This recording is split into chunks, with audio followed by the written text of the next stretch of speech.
Rodrigo Pessoa, depuis cet été, vous avez un nouveau cheval de tête pour briller en 5 étoiles. C'est Citizen Guard Kajanin Z, une jument de 11 ans. C'est clairement votre nouveau crack.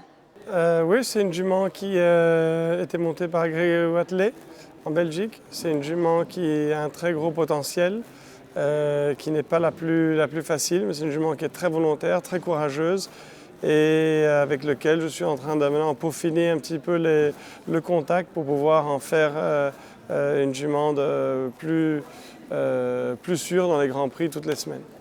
Mais justement, hein, dernièrement, vous avez remporté avec elle le Grand Prix 3 étoiles d'Arezzo. C'était en septembre. Et surtout, vous êtes illustré dans le 5 étoiles de Lyon, où vous terminez sixième. Vous trouvez justement de plus en plus vos marques. C'est ça l'évolution du travail avec elle en ce moment? Oui, je dois dire que ça va de mieux en mieux.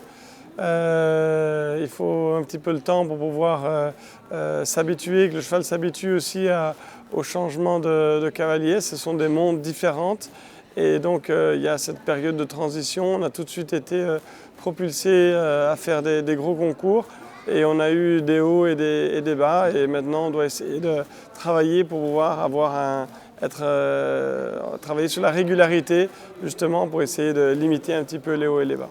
Quels sont ses atouts clairement à cette jument?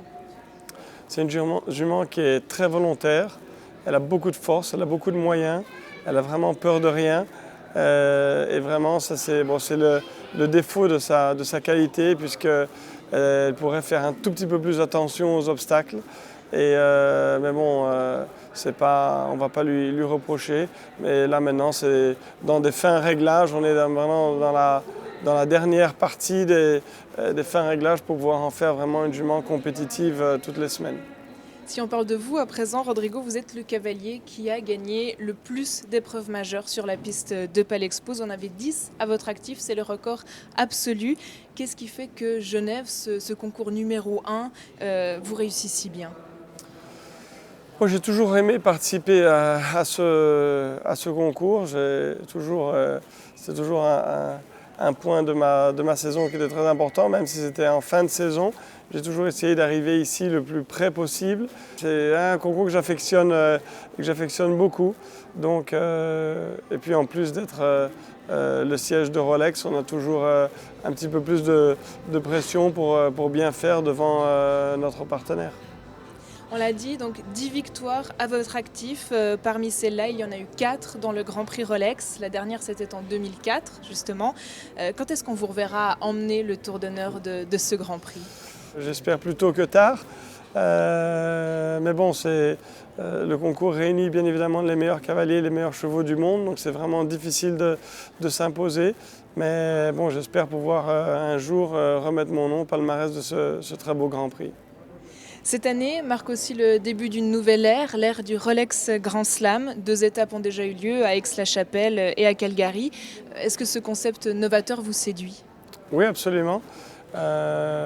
Absolument, c'est quelque chose qui a créé un buzz vraiment fantastique sur le circuit international et ça prouve encore une fois l'enthousiasme de Rolex vis-à-vis des sports équestres. Avec un palmarès tel que le vôtre, champion olympique, champion du monde, triple vainqueur de la finale de la Coupe du Monde et j'en passe, qu'est-ce que représente ce nouveau défi pour le cavalier que vous êtes? C'est sûr que pouvoir réussir ce Grand Slam serait quelque chose de fantastique. Si vous prenez l'équivalent en tennis, le Grand Slam n'a été réalisé qu'une fois dans l'histoire, donc ça prouve ô combien c'est difficile et ô combien ce serait vraiment exceptionnel pour notre sport qu'un jour ce soit réussi. Rodrigo Pessoa, on s'en rappelle, vous aviez annoncé votre retrait de la compétition en 2012 après les JO de Londres. Finalement, ça ne s'est pas fait. Est-ce que vous êtes heureux d'être ici aujourd'hui? Oui, tout à fait, tout à fait. Avec les Jeux Olympiques en 2016 donc dans ma ville natale, dans mon pays, ça a vraiment enclenché en moi une motivation supplémentaire pour pouvoir continuer, essayer d'être performant pour arriver à ces Jeux vraiment dans une position de force. Donc c'est à ça que je vais me préparer les 3 prochaines années. Et c'est justement après ces JO de Rio que normalement cette fois-ci vous retirerez de la compétition. Vous l'avez dit, vous vous préparez pour cette échéance. Comment on se prépare pour ces dernières Olympiades? Écoutez, c'est tout d'abord d'essayer de réunir un piquet de chevaux le plus fort possible pour avoir éventuellement une ou deux cartouches de disponibles au moment des Jeux pour choisir la meilleure et vraiment essayer de tout faire pour arriver vous-même et votre cheval dans la meilleure forme possible et pouvoir... les Jeux Olympiques sont toujours, c'est un coup de dé hein, parce que ça se passe sur une journée. Mais bon, c'est le fait que ce soit dans mon pays, ça a vraiment ajouté un goût particulier et vraiment on a hâte d'y être. Voilà, rendez-vous donc dans 3 ans. Merci Rodrigo Pessoa. Parfait, merci.